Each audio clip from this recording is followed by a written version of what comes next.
podcast is here to uplift, encourage, and support all people to create and build a community surrounding their goals, discover new talents, and learn new life skills.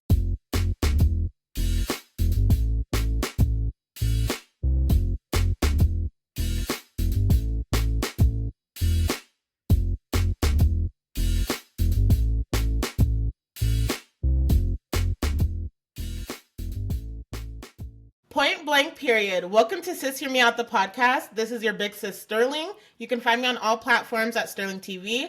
Welcome to the show where we doing it and we doing it big.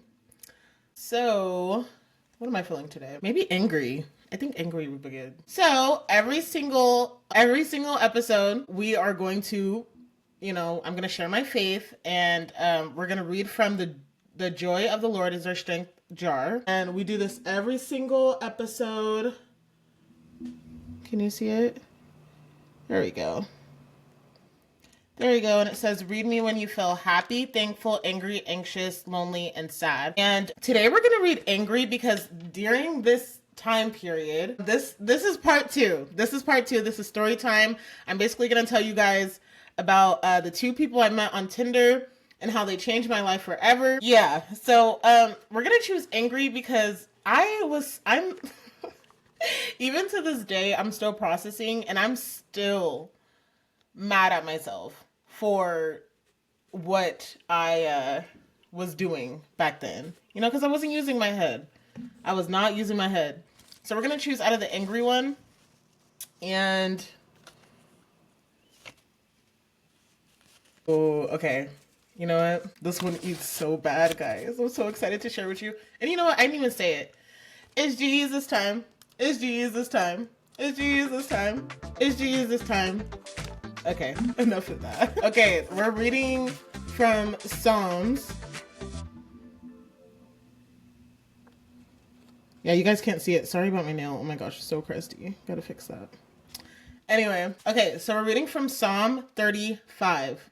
For his anger is but for a moment, and his favor is for a lifetime. Weeping may tarry for the night, but joy comes with the morning. Yeah. I need this tatted on my chest. Right on my forehead so I can see that every day. Because every single time I think about my past, it really makes me mad. Because if I knew what I knew now, I wouldn't have done half of the stuff that I have done, which is duh, everybody thinks that, but still it's just dang, I really can't go back. This is it, And so I do this podcast to warn everybody else who's not in the same situation that I am, and hopefully can save them time, effort, and energy towards anything that's not going to serve them, And so it's nice to know that, he's reminding us and telling us that for our anger is only for a moment, but favor is for a lifetime. Weeping may be for the night, but in the morning there will be joy. So just to know that there's always going to be a better time, and not to dwell on just the past and stay angry. Because I feel like a lot of what I do now is I sit and I'm just damn, I just want to slap old Taji or old Sterling, sorry. I just want to slap her. What are you doing? But it's fine. It's fine. We've learned. Like I said, I'm here to help other people and save them time and energy from things that are not serving them. So this episode is going to be about two stories of people that I've met on Tinder. And, because the previous episode is basically about how I'm telling people not to get on dating apps anymore. Sorry. I'm going to tell, I know you don't want to hear it because I was definitely a Tinder girly. But I'm telling you right here, right now, hopefully these two stories will change your perspective a little bit. Okay? Or maybe you're just not as dumb as I am. I don't know. But the first one will start with, I'm going to just say this. If you have a big heart and you feel deep sorrow for people when you see them in a hard situation and you're in a better situation, you automatically want to help people. Dating apps can be really, really, really,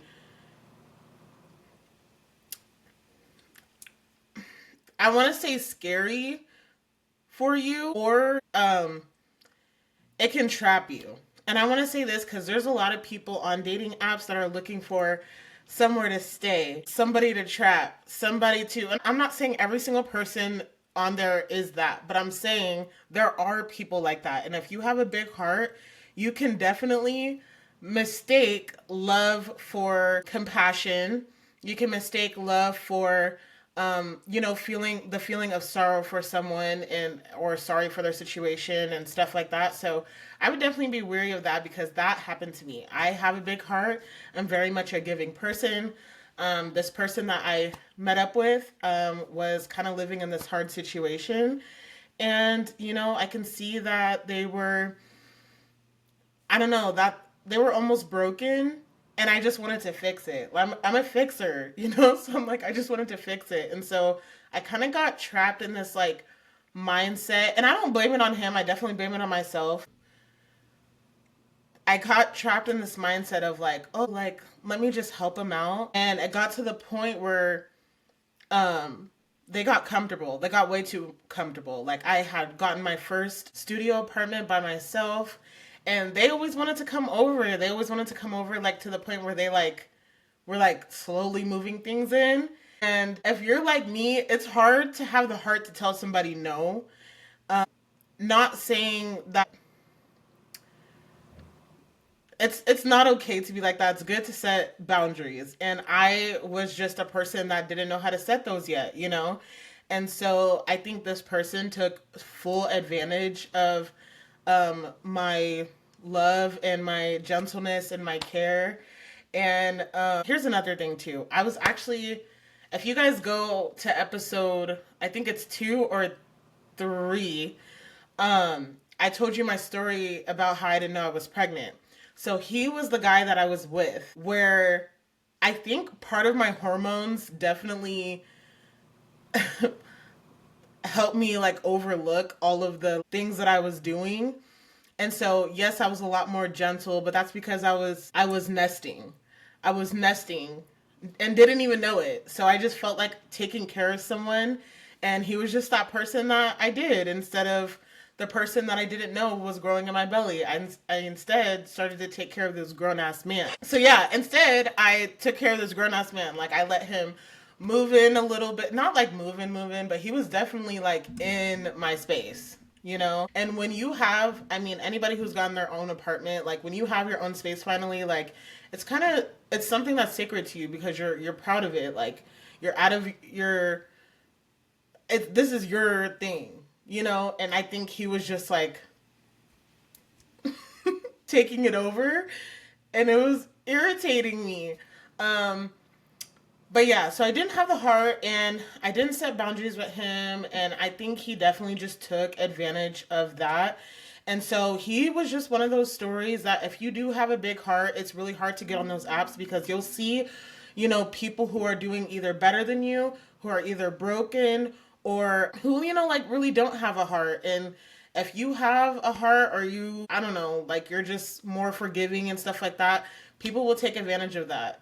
So yeah, he was lazy. He couldn't drive, didn't have his license. And I'm not like bashing on anybody who didn't have their license, but for like me, I was in this period where I was like moving my life forward finally, and being with him just like set me back, where I could have been. He didn't like, again, go watch episode 3 because as he couldn't drive, I had to drive myself to the hospital while I was having contractions. And if you ever been pregnant or seen somebody have contractions, I could have died that night. And it's like he was there for no reason. He was there to just look at me, And so it's just like, remember those things when you're going out with these people and these men. Like, see if these are things you can handle when there's hard situations, because yeah.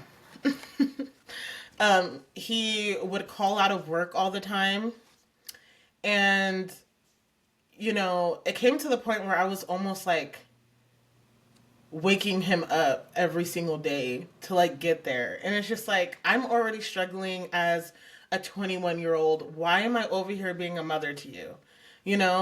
I'm the oldest of 7, and I think that definitely has something to do with the way I'd like to fix people because I like to be a helper. And I feel like for him, I was just able to be that helper for him. And that's super toxic on my part because that doesn't show him how to be a grown man. Like, he's already supposed to do that on his own. And so that was just me coddling. And yes, it had a lot to do with the hormones that I was having, but still, I had to learn how to create those boundaries of saying no, saying you need to do this, saying you need to go back to your dad's. You don't need to stay over here. We are not married. So just like things like that that I definitely needed to learn. And so, yeah, there's that story with that dude. The second one was some of the most heartbreaking, like, this is the most heartbreaking situation I've ever been in my life. So after that guy, that previous one, I was like, okay, I have to, like, my standards have to rise. I have to have a man that has a car. I have to have a man that has his own place or his own, space. I have to have a man that has a job. And you can obviously see that he's like making those efforts to be there. You can just tell he's like established. He has to know just like all the little basic things, like, open the door, like, be a gentleman. I set those standards and I was like, the next man I be with, it has to be that. So I ended up finding this man. And also the last guy was white. I said he has to be black this time. So the guy that I met, he was black. He was funny, which is big for me because I like to laugh. He was funny. He had a car. He had his own apartment. And he like kept himself clean. Like, I know that sounds weird, but it's just like you can tell somebody who's very hygienic, and he was that. And I was just like very attracted to that. And we talked for a little bit. He like came over and he was just funny, and we watched a lot of TV together, joked, talked about life. And being very transparent, he was really good in bed.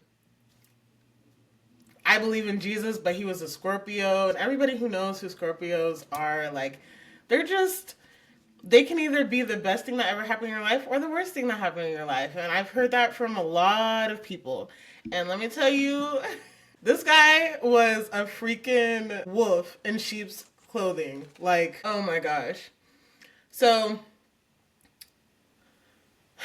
always trust your instincts. So there was one day, this is when I knew I should have like ended things. There was one day where, like I said, I was still working on my boundaries, and my friends were over, and I had told him at the time, I was like, look, you can come over. My friends should be gone by then, And he was like, oh, okay, like finally we'll have time to ourselves. And my friends came over because I just had my boy. He was 4 months, and they wanted to meet him and stuff like that and get to know me. And so he came. My friends were there. He came, and he was like, so why are they here? And I was like, what are you talking about? Like, and he was like, you said they would be gone. Like, why are they here? Like, I don't understand. And he started to get loud, and he was like, I can leave. And my friends are like, okay, you don't have to get loud with her, And he was like, who are they fucking talking to? So it went into this whole like argument, and it really caught me by surprise. But I was young and dumb, stigmatized, and also I had this baby, and he was like willing to accept. And in that moment, like, I was just like, oh my God, like he was willing to accept me and my son. Like, I felt like I should attend to him, but if I would have known what I know now, I would have never, that would have been the last day I've seen him. Like, that would have been it. Because he never showed aggression like that, but I should have listened to my intuition. I knew there was something off about that. Like, this is my house. There's no way you should be walking in getting attitude because my friends are here. Like, you should be like, oh, okay, I'll just come back, instead of getting an attitude. Like, this is not our house. This is my house. And yeah. Anyway, at the time, my God, this is gonna bother me. Sorry. At the time, I really didn't even care about myself or my feelings. I was super concerned about his, and I was telling my friends, I was like, hey guys, I'm so sorry. Like, that was super disrespectful of him. And I was like, can we just like meet up later? And they told me, they were like, Taji, are you sure you're okay? And I was like, yeah, I'm okay. I just wasn't thinking. And I was going through postpartum. But 6 months into us dating, I had gotten pregnant. And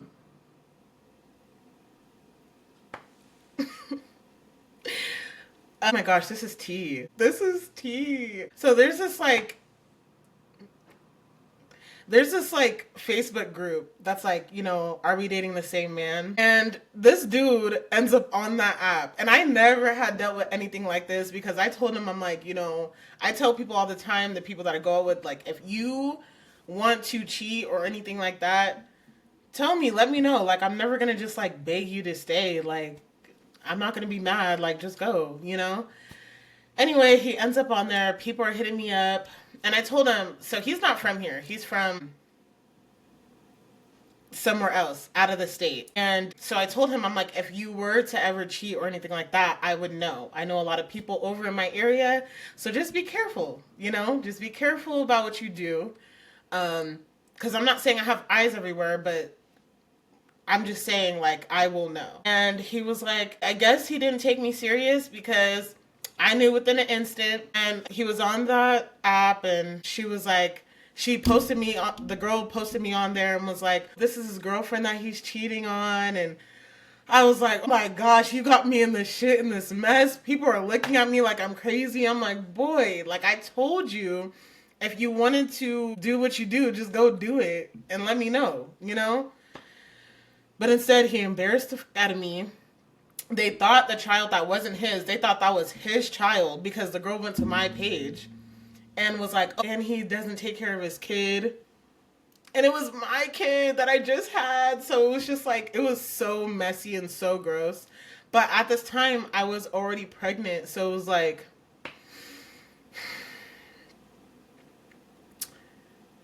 yeah.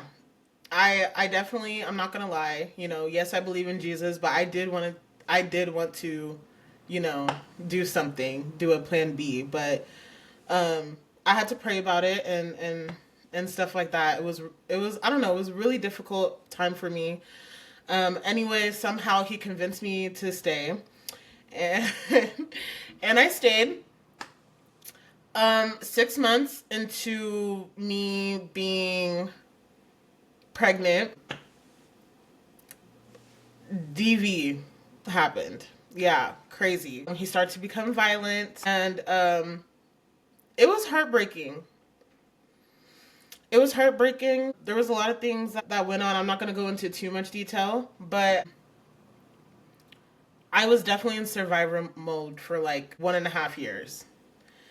And nobody knew. I was definitely hiding this because I'm the type of person, like, if I'm dealing with something and I'm choosing to stay, I need to make sure that I'm ready to leave before I say something. And I don't recommend this. Like, if somebody is doing something to you, like, please tell somebody.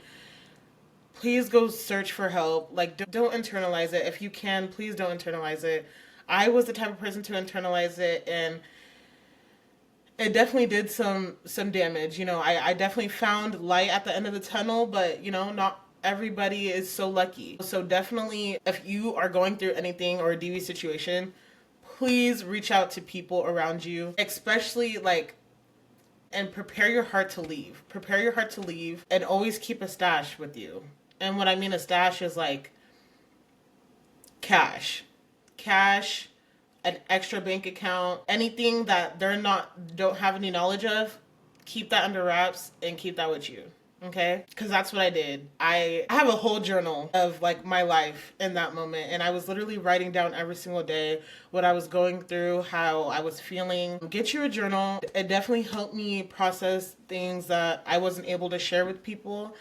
And so anyway, there was one day, actually just about a year ago, he had did one more thing to me, and that was it for me. And I said, you know what, like, we're done. I can't do this anymore. I don't care if you kill me right now. I literally can't do this anymore. Like,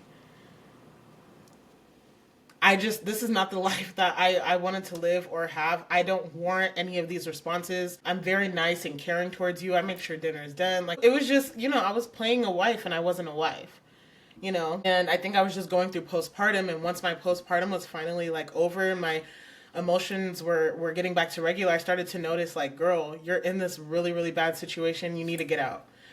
And so when I was finally ready, I told my mom. My mom and my sister went to the house one day while he was at work, and we got my stuff, moved out, and he was angry. He was angry. He was mad. His sister had called me and was like, "Hey, what's going on?" I told her everything, and then she told me some things.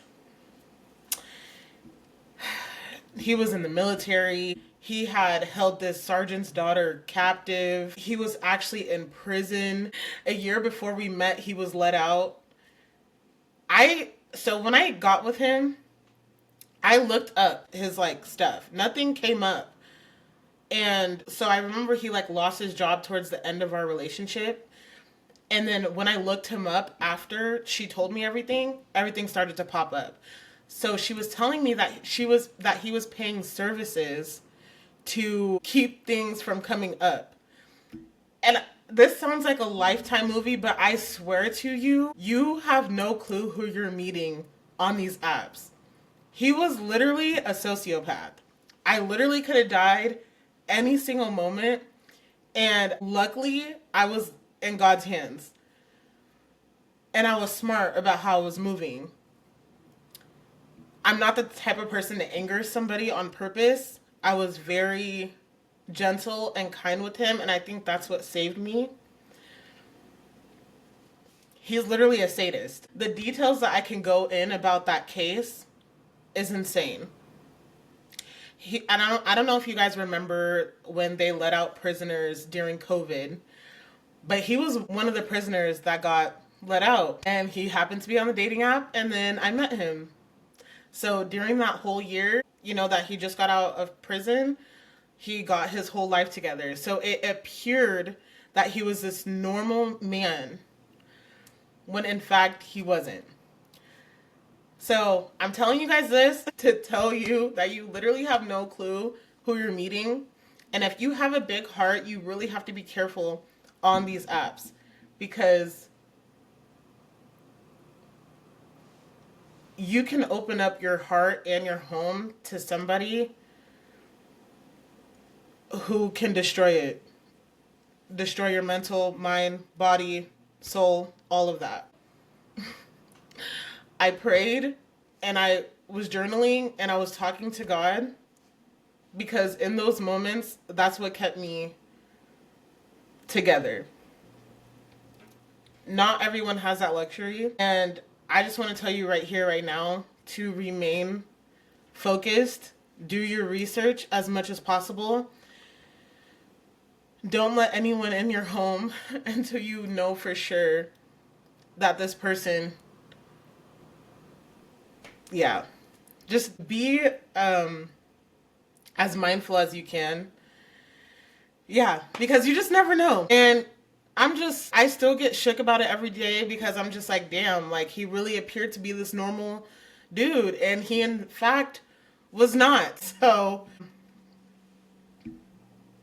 yeah. So if you want, if you have any more questions about it or anything like that, I would gladly talk about it. I'm trying not to go into so much detail because I don't want to like expose the person, but I definitely want you guys to learn from me and learn from my mistakes. And if you have any questions, let me know. You can go to my website to contact me. You can go to my TikTok. You can go to my email, and I will definitely tell you everything, any questions you have, because I feel like it's important for people to know that there's those type of people out there that appear to be great and amazing. I even raised my standards. He had everything, my whole checklist, but he ended up to be crazy. Like, you know what I mean? And so, yeah, I'm just telling you right here, right now, to be aware and gather as much as you can. Become a private investigator. Go ahead and watch Law and Order, Criminal Minds, Bailey Siren. Like, kind of scare yourself a little bit, because It's true. You really don't know who you're gonna run into. Um, so yeah, but anyway, our son is loved. He's cared for. He's wonderful. His name is JJ. He's super cute. You'll see him in my TikToks, in my Instagram. He's the most adorable kid. If I could save you from situations like that, I definitely want this story time to be that for you. I hope you guys are listening and digesting and understanding. And I appreciate you guys for being here. This was definitely heavy. I'm definitely nervous and sweating right now because this was a really hard time in my life. It's something that I don't necessarily talk about a lot to people. This is something that I internalize. But I do want to be vulnerable on this podcast and honest, and like I said, save you guys from energy and things that you don't have to go through. So thank you for coming to this episode. I appreciate you guys for being here, and I'll see you at the next one. Thank you. Bye.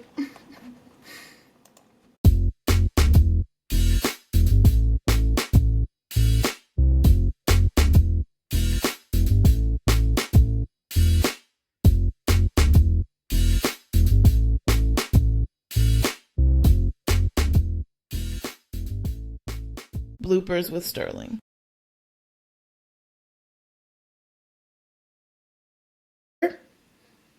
Okay, this is way too close. Sorry.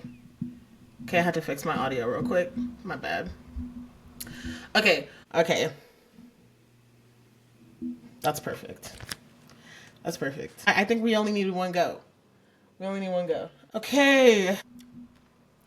Okay, this is my mission statement. This podcast is here to uplift, encourage, and support all people to create and build a community surrounding their goals, discover new talents, and learn new life skills. Okay, we're going to say that one more time. This podcast is here to uplift, encourage, and support all people to create and build a community surrounding their goals, discover new talents, and learn new life skills. Okay, we're going to try that one more time. You know.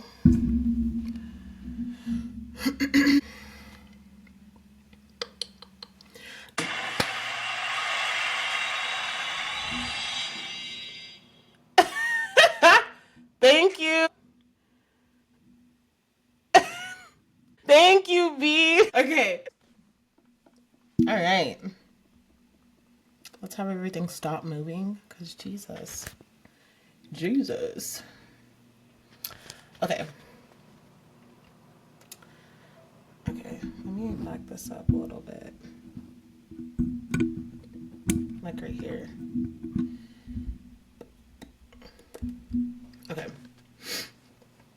Okay.